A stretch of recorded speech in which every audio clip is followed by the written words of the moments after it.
എന്ന് മുതലാണ് നമ്മളുടെ ഈ ജംഷീദ് ഈ പ്രവർത്തനം തുടങ്ങി കുറേ കാലമായല്ലോ ഒബ്സർവ് ചെയ്യുന്നു. അപ്പോൾ എന്ന് മുതലാണ് നമ്മളുടെ മഴയുടെ സ്വഭാവത്തിൽ ഈ മാറ്റം ഉണ്ടായിക്കൊണ്ടിരിക്കുന്നത്? നമ്മൾ ഈ ക്ലൈമറ്റ് ചേഞ്ച് എന്നൊക്കെ നമ്മൾ നേരത്തെ മുതൽ സംസാരിച്ചു കൊണ്ടിരിക്കുന്നത് നമ്മളുടെ അനുഭവ തലത്തിലേക്ക് എന്ന് മുതലാണ് വന്നു തുടങ്ങുന്നത്? അതിൻ്റെ വേറൊരു ഘട്ടത്തിലാണോ നമ്മളിപ്പോൾ ഈ നിൽക്കുന്നത്? അതായത് ഒരു പ്രദേശത്ത് ചുരുങ്ങിയ സമയം കൊണ്ട് വലിയ തോതിലുള്ള മഴ പെയ്യുക എന്ന് പറയുന്ന ഒരു പ്രതിഭാസത്തിലേക്ക് നമ്മൾ എത്തി നിൽക്കുന്നതിൻ്റെ ഒരു വേറൊരു ടേണിംഗ് പോയിൻ്റ് ആണോ? വേറൊരു കാര്യം കൂടെ പറയാം. ഇപ്പോൾ നമ്മൾക്ക് സാധാരണ മുമ്പൊക്കെ മഴ എന്നൊക്കെ പറയുമ്പോൾ നമ്മൾ കുറേ കൂടെ കാൽപ്പനികമായിട്ടൊക്കെയാണ് അതിനെ കണ്ടുകൊണ്ടിരുന്നത്. ഇപ്പോൾ സത്യം പറഞ്ഞാൽ മഴ എന്നത് നമ്മളെ പേടിപ്പെടുത്തുന്ന ഒന്നായി മാറിയിട്ടുണ്ട്. ഇപ്പോൾ കഴിഞ്ഞ ദിവസം ചെറിയൊരു യാത്ര ചെയ്ത് തിരിച്ചു വരുമ്പോൾ പെയ്യുന്ന മഴ, അത് കാറിൻ്റെ ചില്ലുകളിലൊക്കെ പതിക്കുന്നത് കേൾക്കുമ്പോൾ നമുക്ക് സത്യം പറഞ്ഞാൽ പേടിയാവുമായിരുന്നു. ആ ഒരു അവസ്ഥയിലേക്കൊക്കെ നമ്മൾ മാറിയിട്ടുണ്ട്. തീർച്ചയായിട്ടും ഈ കാലാവസ്ഥാ വ്യതിയാനത്തിന്റെ ഭാഗമായിട്ടാണ് നമുക്ക് എക്സ്ട്രീം റെയിൻഫാൾ കിട്ടുന്നത്. അതായത് കാലാവസ്ഥാ വ്യതിയാനം നടക്കുന്ന എല്ലാ ലോകത്തിന്റെ വിവിധ ഭാഗങ്ങളിലും ചില സ്ഥലങ്ങളിൽ എക്സ്ട്രീം റെയിൻഫാൾ ആയിരിക്കും, ചില സ്ഥലങ്ങളിൽ ഇതേപോലെ ഫ്ലഡ് ആയിരിക്കും. അതിങ്ങനെ മാറി മാറി ഫ്ലഡും അതേപോലെ നമുക്ക് വരൾച്ചയും മാറി മാറി വന്നുകൊണ്ടിരിക്കും.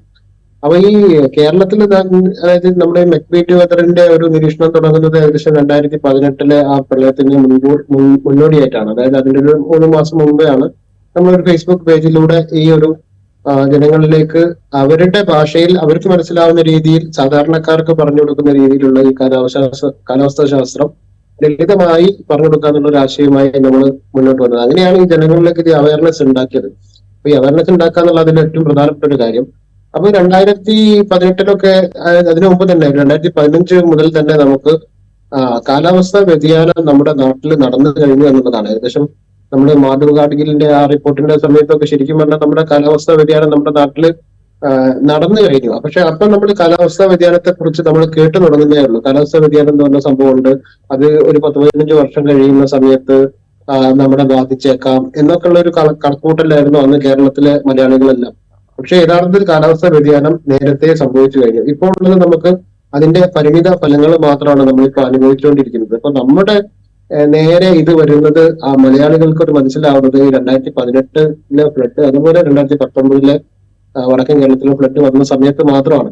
പക്ഷെ അതിനു മുമ്പേ ലോക കാലാവസ്ഥാ സംഘടന ഉൾപ്പെടെയുള്ള എല്ലാ ഏജൻസികളും ഇതേക്കുറിച്ച് പഠിക്കുകയും റിപ്പോർട്ടുകൾ നൽകുകയും ഒക്കെ ചെയ്തിട്ടുണ്ടെങ്കിൽ പോലും അതിനെ നമ്മുടെ സർക്കാരുകൾ എത്രത്തോളം ഗൗരവത്തിൽ കണ്ടിട്ടുള്ള കാര്യം നമുക്കറിയില്ല. പക്ഷെ ഈ ഒരു നമുക്ക് കേരളത്തിൽ തീർച്ചയായിട്ടും ലഭിക്കുന്നത് ഈ എക്സ്ട്രീം റെയിൻഫാൾ, നേരത്തെ സാറ് പറഞ്ഞത്, അതായത് നമുക്ക് 4-5 ദിവസം കൊണ്ട് ലഭിക്കേണ്ട, വളരെ നൂല് പോലെ ലഭിക്കേണ്ട മഴ അത് 1-2 മണിക്കൂർ കൊണ്ടോ അല്ലെങ്കിൽ ഒരു ദിവസം കൊണ്ടോ ഒക്കെ പെയ്യുന്ന സാഹചര്യം. ഇതാണ് നമ്മുടെ നാട്ടിലെ ഇപ്പോഴത്തെ ഏറ്റവും വലിയ പ്രതിസന്ധി. പ്രധാനമായിട്ട് ഉരുൾപൊട്ടൽ പോലുള്ള കാര്യങ്ങൾക്കൊക്കെ ഇതാണ് കാരണം. അപ്പൊ ഇത് കാലാവസ്ഥാ വ്യതിയാനത്തിന്റെ ഒരു ബൈ പ്രൊഡക്റ്റ് ആണത്. പക്ഷെ അതിനെ എങ്ങനെ നേരിടണം എന്നുള്ളതിനെ കുറിച്ച് ഇപ്പോഴും നമുക്ക് അല്ലെങ്കിൽ സർക്കാർ തലത്തിലോ മറ്റോ ഒരു രൂപരേഖ ഇല്ല എന്നുള്ള, അല്ലെങ്കിൽ ഒരു ആക്ഷൻ പ്ലാൻ ഇല്ല എന്നുള്ളൊരു കാര്യം നമുക്ക് ഇപ്പം വേദനാജനകമായ ഒരു സംഭവം തന്നെയാണ്. അപ്പൊ കാലാവസ്ഥാ വ്യതിയാനത്തെ കുറിച്ച് ഏതൊരു സർക്കാർ വന്നാലും ഇപ്പൊ ഒരു ദുരന്തം ഉണ്ടായി, ഈ ദുരന്തം ഒരു 2 ആഴ്ച കഴിഞ്ഞതോടുകൂടെ ഈ ദുരന്തത്തിന്റെ എല്ലാ വാർത്തകളിൽ നിന്നും മാഞ്ഞുപോയി.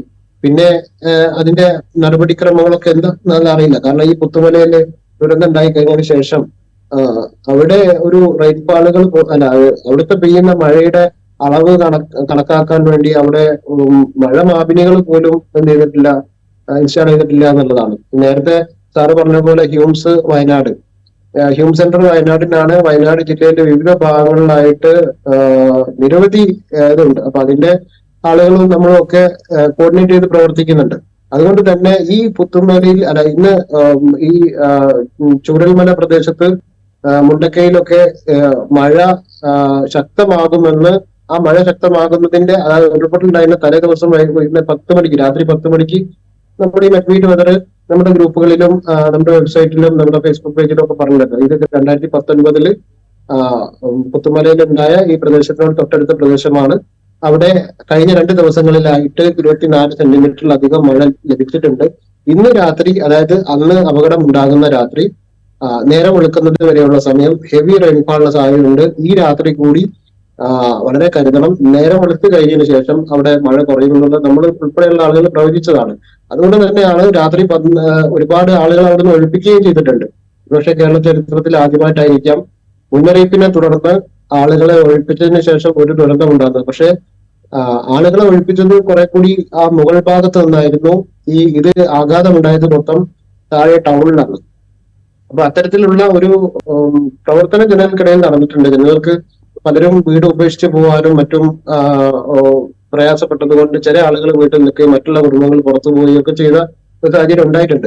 പക്ഷെ അത് കുറെ കൂടി എഫക്റ്റ് ആയിട്ട് അത്തരം മുന്നറിയിപ്പ് സംവിധാനങ്ങൾ കുറെ കൂടി എഫക്റ്റ് ആയിട്ട് കൊണ്ടുവരിക, ഇത് സർക്കാർ തലത്തിൽ തന്നെ കൊണ്ടുവരാൻ പറ്റുമെങ്കിൽ അങ്ങനെ ചെയ്യുക, അല്ലെങ്കിൽ പ്രൈവറ്റ് സർക്കാർ പാർട്ട്ണർഷിപ്പോട് ചെയ്യുക. അതൊക്കെ നമുക്ക് ഇതിൽ ഇനി അങ്ങോട്ട് എന്ത് ചെയ്യാൻ പറ്റും എന്നുള്ള ചോദ്യത്തിനുള്ള